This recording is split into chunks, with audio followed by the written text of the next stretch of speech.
Hello everyone, welcome to our YouTube channel study with friends. बाल विकास एवं शिक्षा शास्त्र के आज के हमारी एमसीक्यू में आज हम वर्ष 2014 में आए हुए सीजी टेट के वे प्रश्न देखेंगे जो प्राथमिक स्तरीय वर्ग 3 के लिए आयोजित हुआ था। चलिए स्टार्ट करते हैं। इससे पहले हमने 2022 से लेकर 2016 तक के है ना जितने भी प्रारंभिक पेपर में आए एमसीक्यू हैं उसको देख लिए हैं। आगे देखते हैं। चलिए आज का पहला क्वेश्चन है, डिसलेक्सिया का संबंध है ऑप्शन ए पढ़ने की अक्षमता, ऑप्शन बी लिखने की अक्षमता, ऑप्शन सी आंकिक अक्षमता और ऑप्शन डी क्या है तार्किक अक्षमता। ऑप्शन ए क्या आ जाएगा यहाँ पे पढ़ने की अक्षमता। ठीक है, कहीं कहीं आंकिक अक्षमता भी दी है। अब आंकिक अक्षमता कैसे, जैसे कि डी को बी और बी को डी पढ़ते हैं तो ये क्या आता है आंकिक अक्षमता करता है, लेकिन यहां पे आंसर क्या लेना आपको पढ़ने की अक्षमता। नेक्स्ट क्वेश्चन है, बच्चों को सीखने हेतु अभिप्रेरित करने के लिए शिक्षक को बढ़ावा देना चाहिए। ऑप्शन ए प्रतिस्पर्धा की, ऑप्शन बी कक्षा में प्रथम आने वाले बच्चों को पुरस्कृत करके, ऑप्शन सी सीखने हेतु उचित स्थिति और वातावरण का सृजन करके, ऑप्शन डी कक्षा में प्रतिभाशाली बच्चों की प्रशंसा करके। तो इसका आंसर क्या आएगा, ऑप्शन सी आएगा, सीखने हेतु उचित स्थिति और वातावरण का सृजन करके। ठीक है, नेक्स्ट क्वेश्चन देखते हैं। क्वेश्चन 3 है, निम्नलिखित में से कौन सा यश से अच्छे अनुशासन के लिए मुख्य तत्व है। ऑप्शन यहाँ पे नंबर पहला दिया है कुशल मुख्य अध्यापक। ठीक है, मुख्य अध्यापक मतलब क्या लिख सकते हैं हम लोग, प्रधान पाठक बोल सकते हैं। ऑप्शन बी स्कूल का स्वस्थ वातावरण, ऑप्शन सी आदर्श अध्यापक, ऑप्शन डी पुरस्कार एवं दंड। इसका आंसर आप लोग देखिएगा, अगर है ना किसी बच्चे को एक अनुशासन सिखाना है तो मुख्य अध्यापक मतलब जो प्रिंसिपल है वो है अच्छे होने चाहिए, स्कूल का स्वस्थ वातावरण होना चाहिए, आदर्श अध्यापक मतलब क्लास टीचर भी अच्छे होने चाहिए, पुरस्कार और दंड के माध्यम से उनको अनुशासन सिखाया जा सकता है। ठीक है, चलिए नेक्स्ट क्वेश्चन देखते हैं। एक आदर्श अध्यापक में पाए जाने वाला गुण है। ऑप्शन ए लोकतंत्रात्मक दृष्टिकोण, ऑप्शन बी विषय वस्तु पर अधिकार, ऑप्शन सी बाल मनोवैज्ञानिक का ज्ञान और ऑप्शन डी उपरोक्त सभी। तो आंसर क्या आएगा उपरोक्त सभी। लोकतंत्रात्मक दृष्टिकोण मतलब सभी बच्चों को समान माने। विषय वस्तु का मतलब क्या हो जाएगा यहाँ पे, विषय वस्तु या जिस सब्जेक्ट को पढ़ा रहे हैं उसमें पूरा 100% उनको आता हो। नेक्स्ट क्या है, बाल मनोविज्ञान के ज्ञान मतलब बच्चों के मनोविज्ञान की थोड़ी सी समझ होनी चाहिए कि बच्चों को कैसा व्यवहार कैसा एटमॉस्फेयर चाहिए जिससे वो सीख सके। क्लियर है, चलिए नेक्स्ट क्वेश्चन देखते हैं। पिछड़ा बालक वह है जो अपनी पाठशाली जीवन के मध्य है ना मतलब 10 से 11 वर्ष में अपनी आयु के अनुरूप सामान्य कक्षा से नीचे कक्षा का कार्य न कर सके। यह कथन किसका है। ऑप्शन ए हमारे पास है Cyril Burt, option B Terman, option C Taylor, option D Martis. Answer क्या आएगा आपका ऑप्शन ए। पिछड़ा बालक के बारे में कौन बताया, सीरियल बर्ट ने बताया है। चलिए नेक्स्ट क्वेश्चन देखते हैं। देखिए अगर आपको अब टाइम नहीं है आपके पास, जो हमारे पहले से जो जीएस पढ़ चुके उसके तो समय रहेगा, लेकिन जिसने अभी पढ़ना स्टार्ट किया है उसे जीएस भी कवर करना ना। तो जीएस कवर करना है तो जो क्वेश्चन में आपको जो वैज्ञानिक का नाम मिलता है और उसके टर्म्स मिलते हैं तो टर्म्स और वैज्ञानिक के नाम को नोट करते चलिएगा। चलिए आगे देखते हैं। आपकी कक्षा में एक बच्चा रोज प्रश्न पूछकर रोज आपको परेशान करेगा। परेशान करने के लिए एक अप्रासंगिक प्रश्न पूछता है, आप क्या करोगे। ठीक है, एक बच्चा आपको डेली क्या करेगा, आपको एक क्वेश्चन पूछेगा जो आपसे परेशान करने के लिए। ठीक है, ऑप्शन ए प्रधानाचार्य से शिकायत करेंगे, ऑप्शन बी उसे डांटेंगे, ऑप्शन सी उससे बातचीत करेंगे, ऑप्शन डी उसके माता पिता से शिकायत करेंगे। तो क्या करेंगे, अगर कोई बच्चा आपसे तंग करना चाह रहा है, वो आपका मजाक उड़ाना चाहता है, नॉर्मल आपसे मस्खरी करना चाहता है तो क्या करेंगे आप उससे बातचीत करेंगे। अगर प्रधान पाठक से शिकायत करेंगे तो क्या होगा, उसके मन में आपके प्रति द्वेष उत्पन्न हो जाएगा। ठीक है, डांटने से यह आएगा कि सर तो बस ये है कि आंसर नहीं दे पाते, बस चमकाते हैं, ऐसा होगा। माता पिता से शिकायत करने पर क्या होगा कि उनका मतलब उनके माता पिता के मन में उसके लिए अलग छवि बन जाएगी। ठीक है, उससे अच्छा ये कि टीचर उनसे बातचीत करे और उसे थोड़ा सा समझाए। चलिए नेक्स्ट क्वेश्चन देखते हैं। पियाजे की कौन सी अवस्था का संबंध अमूर्त और तार्किक चिंतन से है। हर साल के पेपर में पियाजे जी का क्वेश्चन आया है। ऑप्शन ए संवेदी गामक जिसको हम लोग पेशीय बोलते हैं, ऑप्शन बी है संक्रियात्मक, ऑप्शन सी अमूर्त संक्रियात्मक, ऑप्शन डी मूर्त संक्रियात्मक। क्या आएगा? अमूर्त संबंध किसमें आएगा? अमूर्त चिंतन, मतलब अमूर्त संक्रियात्मक, ऑप्शन सी। साथ ही इसको क्या बोल सकते हैं? औपचारिक संक्रियात्मक बोला जाता है। नेक्स्ट क्वेश्चन देखते हैं। एनसीएफ 2005 की संस्तुतियों के अनुसार कक्षा 1 और कक्षा 2 के विद्यार्थियों के लिए मूल्यांकन का तरीका होना चाहिए, मतलब क्लास 1 क्लास 2 है ना, छोटे छोटे बच्चे। ऑप्शन ए लिखित परीक्षण के आधार पर, ऑप्शन बी मौखिक परीक्षण के आधार पर, ऑप्शन सी लिखित एवं मौखिक परीक्षण, ऑप्शन डी प्रेरण परीक्षण के आधार पर। ठीक है, तो इसमें आंसर क्या आएगा? परीक्षण के आधार पर। देखिए पहले क्या था? नंबर सिस्टम था, अब क्या किया जाता है? उनको ग्रेड दिया जाता है ताकि बच्चों में समानता के भाव रहे और उनको सीखने का और मौका मिले। हो सकता है कि पहली दूसरी कक्षा में किसी को अच्छे से लिखने नहीं आता, किसी को अच्छे से लिखने आता है, तो बच्चे में क्या हीन भावना ना आए या बराबर की भावना आए करके क्या किया जाता है? परीक्षण विधि से क्या किया जाता है? इनका मूल्यांकन किया जाता है। चलिए नेक्स्ट क्वेश्चन देखते हैं। संस्कृति पर शिक्षा का क्या प्रभाव पड़ता है? ऑप्शन ए संस्कृति की निरंतरता को बनाए रखना, ऑप्शन बी संस्कृति के हस्तांतरण में सहायता करना, ऑप्शन सी संस्कृति का परिष्करण, ऑप्शन डी उपरोक्त सभी। आंसर एकदम सीधा है, ऑप्शन डी उपरोक्त सभी। नेक्स्ट क्वेश्चन है, कोमल शिल्प उपागम संबंधित है रेडियो से, दूरदर्शन से, मनोवैज्ञानिक से, कंप्यूटर से, और क्या है आपका? मनोवैज्ञानिक अनुप्रयोगों से। ठीक है, इसका आंसर क्या आ जाएगा? ऑप्शन डी मनोवैज्ञानिक अनुप्रयोगों से। ठीक है, चलिए नेक्स्ट क्वेश्चन देखते हैं। एक शिक्षिका का भावनात्मक बुद्धि लब्धांक ऊंचा है, इसका तात्पर्य है कि, है ना, वह उच्च बुद्धि वाली है, ऑप्शन बी वह उच्च अनुशासन प्रिय है, ऑप्शन सी वह हास परिहास वाली है, ऑप्शन डी वह संतुलित व्यवहार रखती है। इसका आंसर क्या आएगा? ऑप्शन डी वह क्या करते हैं? संतुलित व्यवहार रखते हैं। ठीक है, चलिए नेक्स्ट क्वेश्चन देखते हैं। निम्नलिखित में से या निम्न में से वस्तुनिष्ठ परीक्षणों के गुण के संबंध में सही कथन है। एक, इनका अंकन शीघ्रता एवं सुगमता से किया जा सकता है। 2, ये परीक्षण को या के व्यक्तिगत प्रभाव से प्रभावित नहीं होते। तीसरा है, वस्तुनिष्ठता के कारण ये अधिक विश्वसनीय एवं वैध होते हैं। ऑप्शन डी उपरोक्त में से कोई नहीं। इसका आंसर क्या आ जाएगा आपका? 1, 2 एवं 3। मतलब वस्तुनिष्ठ परीक्षणों के गुण के संबंध में सही कथन क्या है कि अंकन की शीघ्रता एवं सुगमता से किया जाता है, मतलब जल्दी से नोट किया जाता है। ऑप्शन बी है कि ये परीक्षण को व्यक्तिगत प्रभावित नहीं करते, और तीसरा है वस्तुनिष्ठता के कारण ये अत्यधिक विश्वसनीय एवं वैध होते हैं।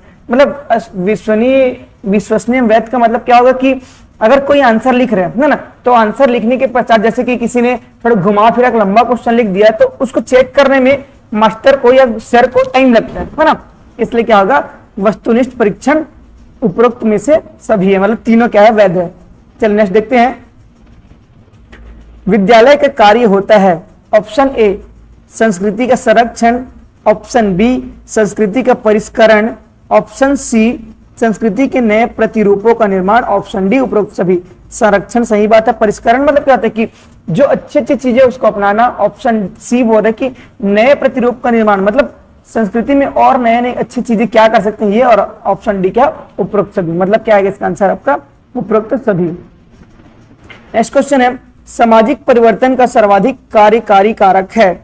ऑप्शन ए धर्म, ऑप्शन बी शिक्षा, ऑप्शन सी सरकार, ऑप्शन डी जाति। सीधी सी बात, इसमें आंसर क्या आएगा? ऑप्शन बी शिक्षा। चलिए नेक्स्ट देखते हैं। राष्ट्रीय दृष्टि बाधितार्थ संस्थान NIVH संस्थान स्थित है। ऑप्शन ए शिमला में, ऑप्शन बी कलकत्ता में, ऑप्शन सी देहरादून में, ऑप्शन डी दिल्ली में। क्या है इसका आंसर? ऑप्शन सी देहरादून में। नेक्स्ट क्वेश्चन देखते हैं। शिक्षा की प्रक्रिया के अंग होते हैं। ऑप्शन ए शिक्षक, ऑप्शन बी शिक्षार्थी, ऑप्शन सी पाठ्यक्रम, ऑप्शन डी ये सभी। इसका आंसर क्या आएगा? उपरोक्त सभी। अगला क्वेश्चन है हमारा, प्रभावी और स्थायी शिक्षा ग्रहण करने के लिए विद्यार्थी के पास होना चाहिए। ऑप्शन ए केवल शिक्षा प्राप्त करने के अवसर, ऑप्शन बी योग्यता और अभिप्रेरणा के वांछित स्तर, ऑप्शन सी केवल उपयुक्त बुद्धि स्तर, ऑप्शन डी केवल सीखने की योग्यता।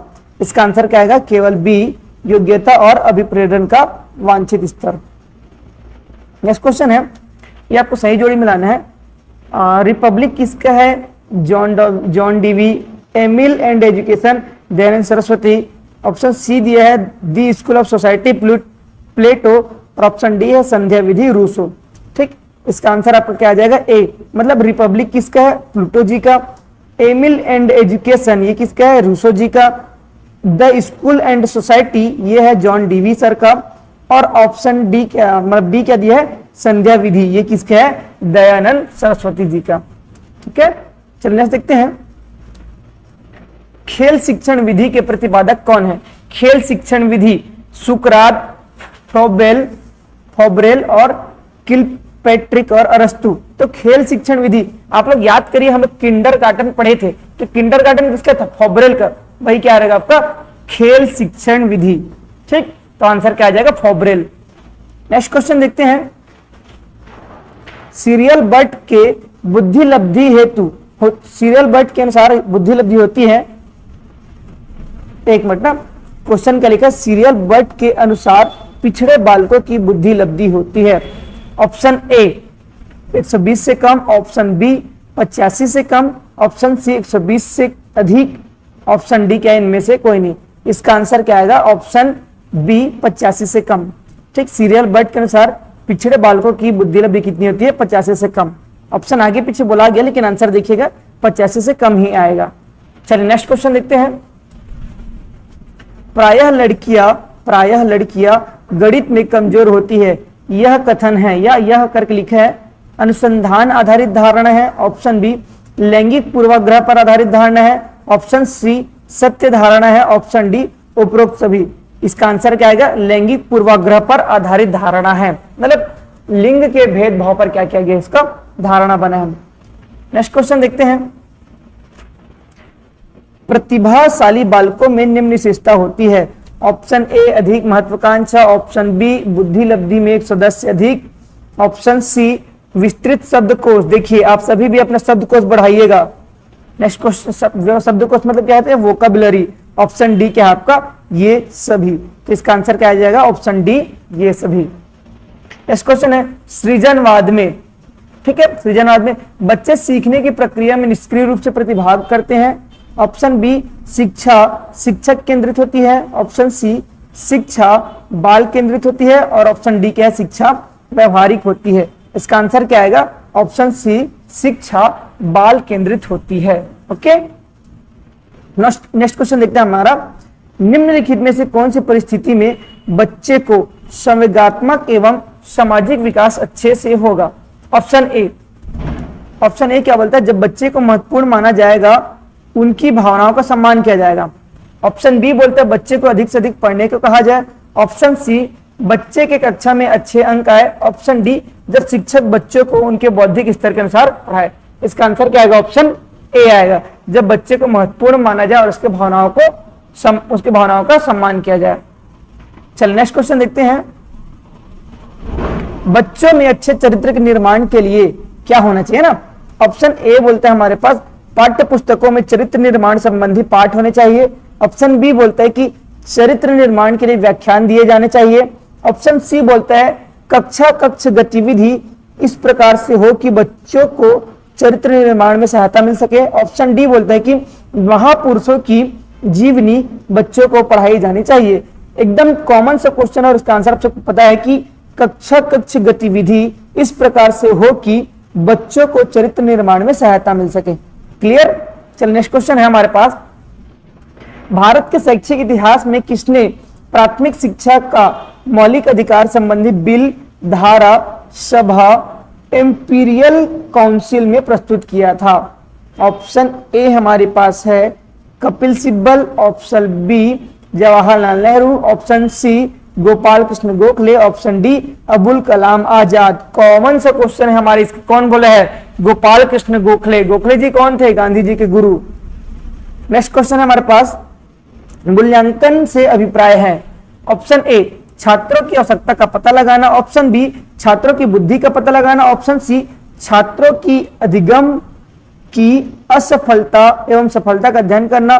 ऑप्शन डी स्वास्थ्य परीक्षण करना। मूल्यांकन मतलब क्या हो जाएगा, सफलता और असफलता का अध्ययन करना, मतलब सीखने में जितने बच्चे सीखे हैं नहीं सीखे हैं उसके लेवल को चेक करना। नेक्स्ट क्वेश्चन है हमारे पास, बेसिक शिक्षा हेतु महात्मा गांधी ने किस पाठ्यक्रम पर बल दिया। ऑप्शन ए हमारे पास क्या, नृत्य कला केंद्रित। ऑप्शन बी है हस्तकला केंद्रित।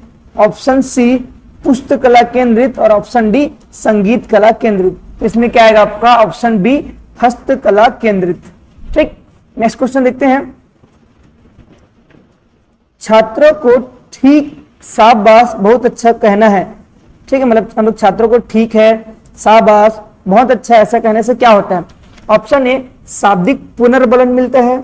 ऑप्शन बी अशाब्दिक पुनर्बलन मिलता है। ऑप्शन सी सकारात्मक शाब्दिक पुनर्बलन मिलता है। ऑप्शन डी नकारात्मक शाब्दिक पुनर्बलन मिलता है। तो इसका आंसर क्या आएगा, ऑप्शन सी सकारात्मक शाब्दिक पुनर्बलन मिलता है। मतलब आपके शब्द उसके लिए सकारात्मक होते और पुनर्बल मतलब क्या होता है, उसको मोटिवेट करते हैं। नेक्स्ट क्वेश्चन है, निम्नलिखित में से कौन श्रव्य दृश्य सामग्री के उद्देश्य है। ऑप्शन ए है हमारे पास शिक्षण को प्रभावशाली बनाना। ऑप्शन बी छात्रों की सृजनात्मकता उत्पन्न करना। ऑप्शन सी छात्रों को क्रियाशील बनाना। ऑप्शन डी विषय वस्तु की अरुचि उत्पन्न करना। तो ऑप्शन डी के अलावा बाकी तीनों सही हैं, मतलब शिक्षण को प्रभावशाली बनाएंगे, छात्रों में सृजनात्मकता उत्पन्न करेंगे और क्या है, छात्रों को क्रियाशील बनाएंगे। मतलब ऑप्शन ए आपका यहाँ पे सही है। ठीक है, चलिए ये इस प्रकार हमारा ये 2014 का भी जो एमसीक्यू है ना, वो वर्ग 3 के जो प्रश्न आया था वो कंप्लीट होता है। ठीक है, नेक्स्ट वीडियो में हम 2012 के एमसीक्यू देखेंगे। फिर से वही बात, अगर आप हमारे चैनल पर नए हो तो चैनल को सब्सक्राइब कीजिएगा। अगर आप सब्सक्राइब कर चुके तो अपने दोस्तों में ज्यादा से ज्यादा शेयर कीजिएगा और अगर वीडियो पसंद आती है तो लाइक कीजिएगा। साथ ही साथ कमेंट कीजिएगा कि अगर हमारे वीडियो आपको थोड़ा बहुत अच्छा लग रहा है तो आपके जो कमेंट हम हमको क्या करेंगे, मोटिवेट करेंगे। Thank you.